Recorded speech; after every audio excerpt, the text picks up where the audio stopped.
ಇವತ್ತಿನ ಜ್ಞಾನ ಫಲದಲ್ಲಿ ಏನೋ ದೇವಾಲಯದ ಕುರಿತು ಹೇಳ್ತೀನಿ ಅಂತ ಹೇಳ್ತಿದ್ರಿ. ಹೌದು, ಇವತ್ತಿನ ದಿವಸ ಜ್ಞಾನ ಫಲದ ಪರಿಪೂರ್ಣವಾದ ಅನುಗ್ರಹವನ್ನು ಪಡಿಬೇಕು. ನೀವು ಒಂದು ದೇವಸ್ಥಾನಕ್ಕೆ ಒಬ್ಬ ಮನುಷ್ಯ ಹೋಗ್ಬೇಕಾದ್ರೆ ಹೇಗೆ ಹೋಗ್ಬೇಕು ಅದನ್ನೆಲ್ಲ ತಿಳಿಸ್ಕೊಡ್ಬೇಕಲ್ಲ, ಅದೇ ಈ ಕಾರ್ಯಕ್ರಮ.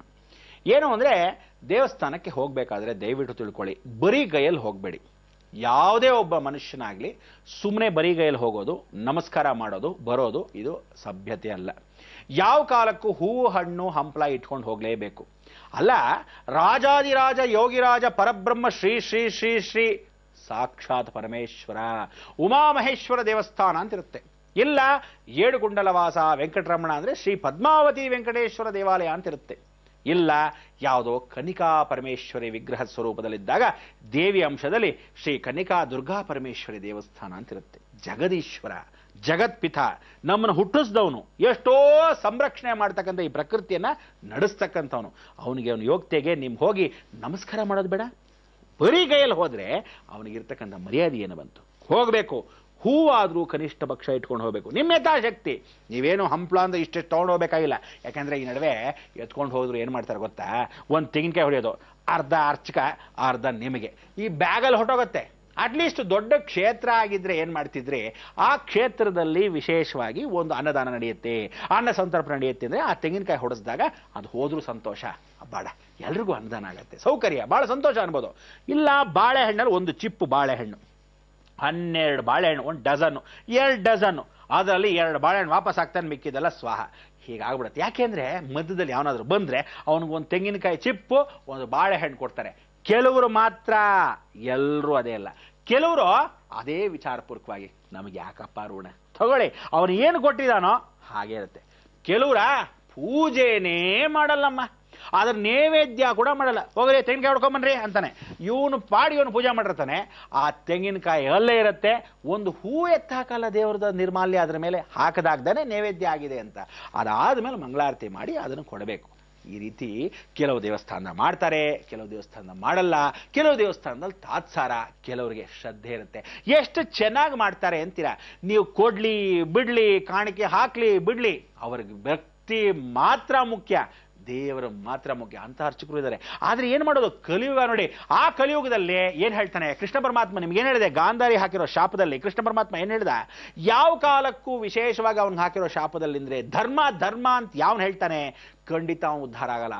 ಧರ್ಮ ಏನ್ ನೆಲೆಸ್ಬೇಕಾಗಿತ್ತು ಕೃಷ್ಣ ನೀನು, ಅದೇ ಕಲಿಯುಗದಲ್ಲಿ ಅಧರ್ಮವಾಗಿ ಮೂಡಲಿ. ಅದಕ್ಕೆ ಹೇಳೋದು ಕೆಟ್ಟವ್ರಿಗೆ ಕಾಲಪ್ಪ ಇದು ಕಲಿಯುಗ. ಅದಕ್ಕೆ ಸ್ವಲ್ಪ ಮಟ್ಟಿಗೆ ಕಹಾನಿ ಮೇ ಟ್ವಿಸ್ಟ್. ನೀವೆಲ್ಲ ಏನ್ ಮಾಡ್ಬೇಕು ಗೊತ್ತಾ, ಯಾರಿಗೂ ಮೋಸ ಮಾಡಬೇಡಿ. ಆದರೆ 1000 ರೂಪಾಯಿ ವಸ್ತುನ ನಿಮಗೆ 500 ರೂಪಾಯಿಗೆ ಸಿಕ್ಕಿದಾಗ ನೀವು ಅದು 750 ರೂಪಾಯಿ ಕೊಟ್ರೆ ಮೋಸ ಅಲ್ಲ. ಯಾಕೆಂದ್ರೆ 1000 ರೂಪಾಯಿ ವಸ್ತು 750 ರೂಪಾಯಿ ಸಿಗತ್ತೆ, ನಿನ್ನ ಬುದ್ಧಿಯಿಂದ 250 ರೂಪಾಯಿ ಎಕ್ಸ್ಟ್ರಾ ಮಾಡ್ಕೊಂಡಿಯ, ಅದು ತಪ್ಪಲ್ಲ, ಬುದ್ಧಿವಂತರ ಲಕ್ಷಣ. ಆದರೆ 1000 ರೂಪಾಯಿದನ್ನ 2000 ರೂಪಾಯಿ ಮಾರೋದಿದೆಯಲ್ಲ, ಅದು ಧ್ವಂಸ ಮಾಡುವಂತ ವಿಚಾರ, ದುರಾಸೆ ಯೋಚನೆ. ಅದಕ್ಕೋಸ್ಕರ ಉಪಯುಕ್ತವಾಗಿರ್ತಕ್ಕಂಥ ಬುದ್ಧಿಯಲ್ಲಿ ಜೀವನವನ್ನ ಕುಟಿಲವಾಗಿ ಮಾಡೋದೇ ಕಲಿಯುಗ. ಅದಕ್ಕೆ ಕಲಿ ಅಂದ್ರೆ ಆತ್ಮವನ್ನ ಸಂಪ್ರೋಕ್ಷಣೆ ಮಾಡೋ, ಕೃಷ್ಣನ ಬುದ್ಧಿ ಉಪಯೋಗಿಸೋ, ಜಗತ್ತಲ್ಲಿ ಚಲಾಯಿಸು ಅನ್ನೋದೇ ಕೃಷ್ಣ ಯುಗ. ಅದಕ್ಕೋಸ್ಕರ ನೀವು ಈ ಕಲಿಯುಗದಲ್ಲಿ ಮಾಡಬೇಕಾದ ಅನ್ಯಾಯ ಅಲ್ಲ, ಅಧರ್ಮ ಅಲ್ಲ, ಆದರೆ ಧರ್ಮದಲ್ಲಿ ವಿಶೇಷವಾಗಿ ಬುದ್ಧಿ ಉಪಯೋಗಿಸಿ ಚಂಚಲಾ ಸ್ವರೂಪದಲ್ಲಿರ್ತಕ್ಕಂಥ ಉಪಯೋಗಿಸ್ಕೊಳ್ಳಿ. ಅದಕ್ಕೆ ಏನ್ ಮಾಡಬೇಕು, ದೇವಸ್ಥಾನಕ್ಕೆ ದೇವಾಲಯಕ್ಕೆ ಹೋದಾಗ ಒಂದು ಹೂ ಹಣ್ಣು ಹಂಪಲ ತಗೊಳಕ್ ಹೋಗತಕ್ಕಂಥ ವಿಚಾರದಲ್ಲಿ ಹೊರಭಾಗದಲ್ಲಿ ತಗೊಂಡ್ರೆ ಅದನ್ನು ಯಾವ ಕಾಲಕ್ಕೂ ಶುಚಿರ್ಭೂಷ ಪಡಿಸ್ಬೇಕು. ಮನೆ ಒಳಗೆ ಇದ್ದರೆ ದಯವಿಟ್ಟು ಆ ಹೂಗಳನ್ನು ದೇವಸ್ಥಾನಕ್ಕೆ ತಗೊಂಡು ಹೋಗಿ. ಯಾವ ಕಾಲಕ್ಕೂ ಪಾದರಕ್ಷೆಗಳು ಮನೆಯಿಂದಾನೇ ಹಾಕೊಂಡು ಹೋಗಬಾರ್ದು. ದೇವಸ್ಥಾನದ ಒಳಭಾಗದಲ್ಲಿ ಹೋದರೆ ಯಾವ ಕಾಲಕ್ಕೂ ನೀವು ಹೊರಭಾಗಕ್ಕೆ ಬರಬೇಕಾದ್ರೆ, ಆಫೀಸಿಗೆ ನೇರಕ್ಕೆ ಬರಬೇಕಾದ್ರೆ ದಯವಿಟ್ಟು ಶೂಸ್ಗಳು ಹಾಕೊಂಡಿರ್ತೀರಾ.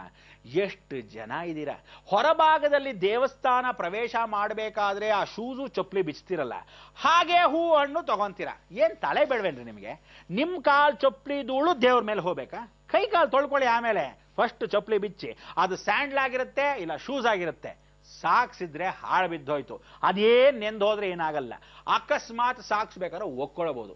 ಆದರೆ ಶೂಸ್ ಅನ್ನು ಹಾಕೊಂಡಿದ್ರೆ, ಶೂಸ್ ಅನ್ನ ಮುಟ್ಟಿದ್ರೆ, ಸ್ಯಾಂಡಲ್ಸ್ ಹಾಕೊಂಡಿದ್ರೆ, ಆ ಬೆಲ್ಟ್ ಅನ್ನ ಬಿಚ್ಚಕ್ ಮುಟ್ಟಿದ್ರೆ ದಯವಿಟ್ಟು ಕೈ ಕಾಲನ್ನು ತೊಳ್ಕೊಂಡು ತದನಂತರ ದೇವಸ್ಥಾನಕ್ಕೆ ಹೋಗಕ್ಕೆ ಮೊದಲು ಹೊರಭಾಗದಲ್ಲಿ ಕೈ ಕಾಲು ತೊಳ್ಕೋಬೇಕು. ಯಾಕೆಂದ್ರೆ ಶನೇಶ್ವರನು ನಮ್ಮ ಕರ್ಮಾಧಿಪತಿಯಿಂದ ಹಿಮ್ಮಡಿಯಲ್ಲಿರ್ತಾನೆ. ನೀವೆಷ್ಟೋ ಜನ ಬಾತ್ರೂಮ್ ಹೋಗಿರ್ತೀರ, ಹೊರಗಡೆ ನಿಂತ್ಕೊಂಡು ಅರ್ಜೆಂಟು. ಒಂದಕ್ಕೆ ಹೋಗಿರ್ತಿರೋ, ಎರಡಕ್ಕೆ ಹೋಗಿರ್ತಿರೋ, ಇನ್ನೊಬ್ಬನ ಎಲ್ಲೋ ಹೋಗಿ ಬಂದಿರ್ತಾನೆ, ಹೆಣವನ್ನ ಮುಟ್ಟು ಬಂದಿರ್ತಾನೆ. ಬಸ್ಸಲ್ಲಿ ಪ್ರಯಾಣ ಮಾಡಿರ್ತಿರೋ, ಗಾಡಿಯಲ್ಲಿ ಪ್ರಯಾಣ ಮಾಡಿರ್ತಿರೋ, ಯಾವ ಮೈಲಿಗೇನೋ, ಯಾವ ಸೂತ್ಕನೋ, ಯಾವ ಪೂರ್ಣೋ ಗೊತ್ತಿಲ್ಲ, ಕೈ ಕಾಲನ್ನ ತೊಳೆದೇ ಅವನ್ನ ಮುಟ್ಟಿರ್ತೀರ. ಅದೆಲ್ಲ ದೋಷ ಏನಾಯ್ತು? ದೇವಸ್ಥಾನಕ್ಕೆ ಹಿಮ್ಮಡಿಯಿಂದ ಶನೇಶ್ವರನು ಪ್ರವೇಶ ಪೂರ್ವಕವಾಗಿ ಹಿಂದೆನೇ ಬರ್ತಾನೆ. ದೇವಸ್ಥಾನ ಶಕ್ತಿಯುತವಾಗಿರುತ್ತೋ ಇಲ್ವೋ ನಿಮಗೆ ಗೊತ್ತಿಲ್ಲ. ಕೆಲವು ದೇವಸ್ಥಾನ ಶಕ್ತಿ ಇಲ್ಲದೆ ಇದ್ದಾಗ, ಅದು ನೂತನವಾಗಿ ಪ್ರತಿಷ್ಠಾಪನೆ ಆಗಿದ್ದರೆ, ಯಾವುದಾದ್ರೂ ಹೊಸಬರು ಆಗಿರ್ತಕ್ಕಂಥ ಕುಂಭಾಭಿಷೇಕದಲ್ಲಿ ಅದಕ್ಕೆ 30 ವರ್ಷ ಬಿದ್ದೇ ಇದ್ರೆ ಅದಕ್ಕೆ ಶಕ್ತಿ ಇರಲ್ಲ. ಆಗೇನಾಗತ್ತೆ, ನೀವು ಇದೇ ರೀತಿಯಾಗಿ ಕಾಲ್ ಕೈ ಮುಟ್ಟದೆ ಯಾವನ್ನೋ ಮುಟ್ಟೋಗಿರ್ತೀರ, ಕೈ ಕಾಲು ತೊಳ್ಕೊಳ್ಳದೆ ದೇವಸ್ಥಾನ ಪ್ರವೇಶ ಮಾಡಿದ್ರೆ ದೇವರ ಗರ್ಭಗುಡಿಯನ್ನು, ದೇವಸ್ಥಾನವನ್ನು ನೀವೇ ಸ್ವಚ್ಛ ಹಾಳು ಮಾಡ್ತೀರಾ. ಹೊರಭಾಗದಲ್ಲಿ ಕೈ ಕಾಲನ್ನು ತೊಳ್ಕೊಳ್ಳೇಬೇಕು. ಅವಕಾಶ ಇಲ್ಲದೆ ಇದ್ರೆ ನೀವು ಮಧ್ಯದಲ್ಲಿ ಎಲ್ಲಾದರೂ ಏನಾದರೂ ಹೊಲಸು ಮಾಡಿರೋದಕ್ಕೆ ಕಾಲು ತೊಳ್ಕೊಳ್ಳದೆ ಅದೇ ರೀತಿಯಾಗಿ ಜಿಪ್ ಹಾಕೊಂಡು ನೆಟ್ಟಿಗೆ ಹೋಗ್ಬಿಟ್ರಿ ಅಂತ ಇಟ್ಕೊಂಡ್ರೆ ದೇವಸ್ಥಾನಕ್ಕೆ ಪ್ರಯೋಜನೇನು? ದುಷ್ಪ್ರಯೋಜಕವಾಗಿರ್ತಕ್ಕಂಥ ವಿಚಾರ. ಅದಕ್ಕೆ ಆ ಹೂ ಹಣ್ಣು ತಗೊಳಕ್ಕೆ ಮೊದಲು ಶುಚಿರ್ಭೂತವಾಗಿ ಕೈ ಕಾಲನ್ನು ತೊಳ್ಕೊಳ್ಕೊ, ಆಮೇಲೆ ಹೂವನ್ನು ತಗೋಬೇಕು. ಹೂವನ್ನು ತಗೋಬೇಕಾದ್ರೆ ತೆಂಗಿನಕಾಯಿ ಮಸ್ಟ್ ಏನಿಲ್ವೇ ಇಲ್ಲ. ಯಾವ ಕಾಲಕ್ಕೂ ಹಣ್ಣು ತಗೊಳ್ಳಿ, ಇಲ್ಲ ಯಾವ ಕಾಲಕ್ಕೂ ತೆಂಗಿನಕಾಯಿ ತಗೊಂಡ್ರೆ ನೀವು ಅದು ಪೂಜೆ ಮಾಡಿಸಿದ ಮೇಲೆ ಎರಡೂ ಕಾಯಿಗಳ ಫಲವನ್ನ ನಿಮಗೆ ಕೊಟ್ರೆ ಮಾತ್ರ ದೇವಸ್ಥಾನಕ್ಕೆ ಕೊಡಿ.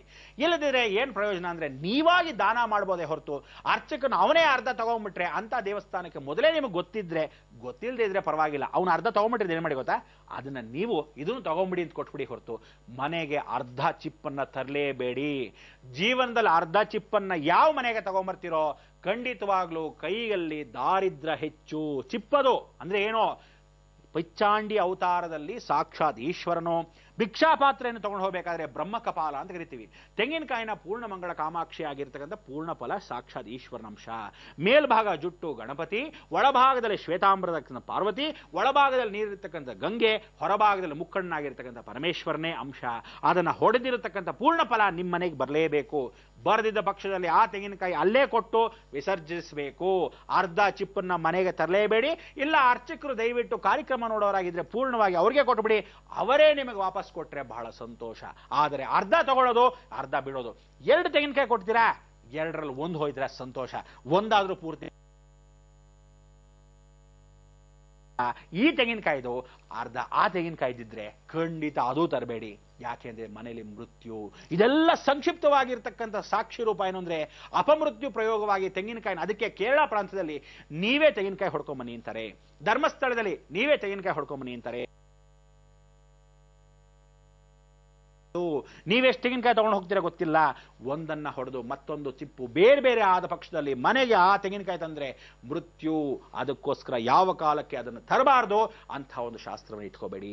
ಹೊರಭಾಗದಲ್ಲಿ ಒಳ ಪ್ರವೇಶ ಮಾಡಬೇಕಾದ್ರೆ ಬಲಗಾಲನ್ನ ಇಟ್ಟು ಒಳ ಪ್ರವೇಶ ಮಾಡಬೇಕು. ದೇವಾಲಯ ಶಾಸ್ತ್ರ ನಿಯಮದಲ್ಲಿ ಒಳಭಾಗದಲ್ಲಿ ಪ್ರವೇಶ ಮಾಡಬೇಕಾದ್ರೆ ಸ್ಮರಣೆ, ಇಷ್ಟದೇವತೆ, ಕುಲದೇವತೆ, ಗ್ರಾಮ ದೇವತೆ, ನೀವು ಯಾವುದೇ ಕ್ಷೇತ್ರಕ್ಕೆ ಹೋದ್ರೂ ಹೊಸಲು ನಮಸ್ಕಾರ ಮಾಡಬೇಕು. ಭೂಸ್ಪರ್ಶಂ ಸ್ವರೂಪ ನಮಸ್ಕಾರ ಸ್ಮರಾಮಿ ಅನ್ಬೇಕು. ಆ ಭೂಮಿಯಲ್ಲಿ ಯಾಕೆ ನಮಸ್ಕಾರ ಮಾಡಬೇಕು ಅಂದ್ರೆ ಹೊಸಲು ಭಾಗದಲ್ಲಿ ಸಾಕ್ಷಾತ್ ಜಗದೀಶ್ವರಿ ವಾಸವಾಗಿರ್ತಾಳೆ. ಎಷ್ಟೋ ಜನ ಮಹನೀಯರು ಬಂದಿರ್ತಾರೆ. ಶಂಕರಾಚಾರ್ಯರು ಬಂದಿರ್ತಾರೆ, ಮಾಧ್ವಾಚಾರ್ಯರು ಬಂದಿರ್ತಾರೆ, ರಾಮಾಚಾರ್ಯರು ಬಂದಿರ್ತಾರೆ. ಗುರು ಹಿರಿಯರು ಹಳೇ ಕಾಲದ ಇರತಕ್ಕಂಥ ಇತಿಹಾಸದಲ್ಲಿರ್ತಕ್ಕಂಥ ದೈವ ತತ್ವಗಳು ಬಂದಿರ್ತಾರೆ. ಅವರೆಲ್ಲ ಪಾದಸ್ಪರ್ಶ ಆಗಿರೋ ಇಂಥ ಒಂದು ದೇವಾಲಯಕ್ಕೆ ಕಲಶ ಆಚರಣೆ ಆಗಿರ್ತಕ್ಕಂಥ ಸಾಕ್ಷಿ ರೂಪ ಸೂರ್ಯಚಂದ್ರನ ಸಾಕ್ಷಿಯಾಗಿ ಆ ದೇವಸ್ಥಾನ ಇವತ್ತೂ ಇದೆ, ಅಂದೂ ಇದೆ, ಇವತ್ತೂ ಇದೆ, ನಾಳೆನೂ ನಿಮ್ಮ ಪೀಳಿಗೆ ಇರುತ್ತೆ. ಅಂಥ ಒಂದು ನಮಸ್ಕಾರ, ಆ ಪಾದಸ್ಪರ್ಶಂ ಕ್ಷಮಸ್ವಮೆ ಅಂತ ನಮಸ್ಕಾರ ಮಾಡಿ ಒಳಭಾಗದಲ್ಲಿ ಪ್ರವೇಶ ಮಾಡಿದರೆಗೋಸ್ಕರ ಅಲ್ಲಿ ವಿಗ್ರಹಗಳಿರುತ್ತೆ. ಏನು, ನಾನು ಈ ಸೇವೆಯನ್ನ, ನಾನು ಈ ದೇಹವನ್ನ ಈ ದೇವಸ್ಥಾನ ಗೋಸ್ಕರ ಬಿಟ್ಟುಬಿಟ್ಟಿದ್ದೀನಿ ಅಂತ ಅಲ್ಲಿ ಬೊಂಬೆಗಳಿರುತ್ತೆ. ಅದನ್ನ ಅಯ್ಯೋ ತುಳಿಬಾರ್ದಪ್ಪ ಅನ್ಕೋಬೇಡಿ, ತುಳದೇ ಹೋಗಬೇಕು. ಯಾಕೆ ಅಂದ್ರೆ ಆ ಕರ್ಮಫಲ ಅವನು ಕಳ್ಕೊಳ್ಳೋಕ್ಕೋಸ್ಕರನೇ ವಿಗ್ರಹವಾಗಿ ಅಲ್ಲಿ ಮಲಗಿರ್ತಾನೆ. ನಾನು ಈ ದೇವಾಲಯಕ್ಕೆ ಎಲ್ಲರೂ ಬಂದು ನಾನು ತುಳ್ಕೊಂಡು ಹೋದಾಗ ನಿನ್ನ ದೇವಾಲಯದ ಅರ್ಥ ನನಗೆ ಸಿಗತ್ತೆ, ನಿನ್ನ ದೇವಸ್ಥಾನದ ಫಲ ನನಗೆ ಸಿಗತ್ತೆ ಅಂತ ಆ ಕಾಲದ ಮಹನೀಯರು ಆ ವಿಗ್ರಹಗಳಲ್ಲಿ ಹಾಕಿರ್ತಾರೆ. ಅದು ನಮಸ್ಕಾರ ಪ್ರಿಯ ಅಂತ ವಸ್ತು. ವಿಶೇಷವಾಗಿರ್ತದೆ ನಮಸ್ಕಾರಕ್ಕೆ, ಗುರು ಅನುಗ್ರಹಕ್ಕೆ, ದೇವಾಲಯ ಪ್ರವೇಶ ಮಾರ್ಗಕ್ಕೆ ಏನು ಅಂತ ಇವತ್ತು ತಿಳಿಸ್ಕೊಟ್ಟಿದ್ದೀನಿ. ಒಳ್ಳೇದಾಗ್ಲಿ ಅಂತ ಹೇಳ್ತಾ ಆ ದೇವಾಲಯ ರಹಸ್ಯದ ಮುಖಾಂತರವಾಗಿ ಇವತ್ತಿನ ಮಂಗಳವನ್ನು ಹಾಡಿ ನಾವು ನೀವು ಇದೇ ಸಂಗಮವಾಗಿರ್ತಕ್ಕಂಥ ಬಾಂಧವ್ಯದಲ್ಲಿ ಕುಲಬಾಂಧವವಾಗಿರ್ತಕ್ಕಂಥ ಇಷ್ಟದೇವತೆ, ಕುಲದೇವತೆ, ಗ್ರಾಮ ದೇವತೆಯಲ್ಲಿ ಬೃಹದಾಕಾರದಲ್ಲಿ ಬೆಳೆದಿರ್ತಕ್ಕಂಥ ಬ್ರಹ್ಮಾಂಡದಲ್ಲಿ ಅಡಗಿರ್ತಕ್ಕಂಥ ಲೋಕವನ್ನೆಲ್ಲ ಸಂರಕ್ಷಣೆ ಮಾಡೋಣ. ಲೋಕ ಸಮಸ್ತ ಸುಖಿನೋ ಭವಂತು, ಸನ್ಮಂಗಳಾನಿ ಭವಂತು. ಗುರುಜಿ, ಇವತ್ತು ದೇವಾಲಯಗಳ ರಹಸ್ಯದ ಪ್ರಥಮ ದಿನ ಒಂದು ಸ್ವಲ್ಪಷ್ಟೇ ಮಾಹಿತಿಯನ್ನ ನೀಡ್ತಿದ್ದೀರಾ. ಮುಂದಿನ ದಿನಗಳಲ್ಲೂ ಕೂಡ ವಾಹಿನಿಯ ಮುಖೇನವೇ ಇನ್ನಷ್ಟು ಮತ್ತಷ್ಟು ಮಾಹಿತಿಯನ್ನ ನೀವು ನಮ್ಮೆಲ್ಲರಿಗೂ ನೀಡ್ತೀರಾ ಅನ್ನೋ ಒಂದು ಆಶೆಯೊಂದಿಗೆ ನಮ್ಮ ಈ ಕಾರ್ಯಕ್ರಮಕ್ಕೆ ಆಗಮಿಸಕ್ಕಾಗಿ ಧನ್ಯವಾದಗಳು ಗುರುಜಿ. ವೀಕ್ಷಕರೇ, ಸರಿ, ಮತ್ತೆ ನಾಳೆ ಸರಿಯಾಗಿ 9 ಗಂಟೆಗೆ ನಾವು ನೀವು ಹೇಗೂ ಭೇಟಿ ಆಗೇ ಆಗ್ತೀವಲ್ವಾ? ನಿಮ್ಮ ಅಪ್ಪಣೆಯೊಂದಿಗೆ ಹೋಗಿ ಬರೋದಾ? ನಮಸ್ಕಾರ. ಮರುಗೆಲರ ಓರಗವ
ಮರುಗೆಲರ ಓ ರಘವ ಮರುಗೆಲರ ಓ ರಘವ ಮರುಗೆಲರ ಓ ರಾಘವ ಮರುಗೆಲರ ಓ Raghava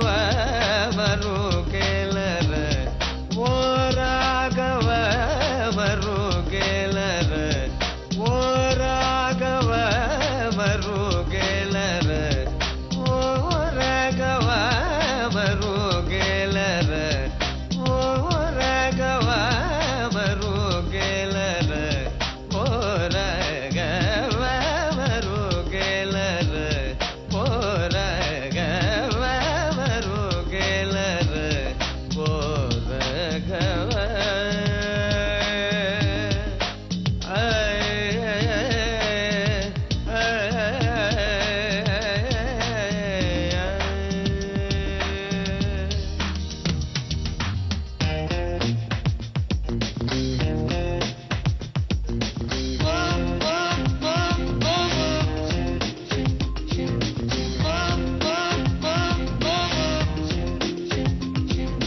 Marisa, Marisa, Marisa, Marisa, Marisa,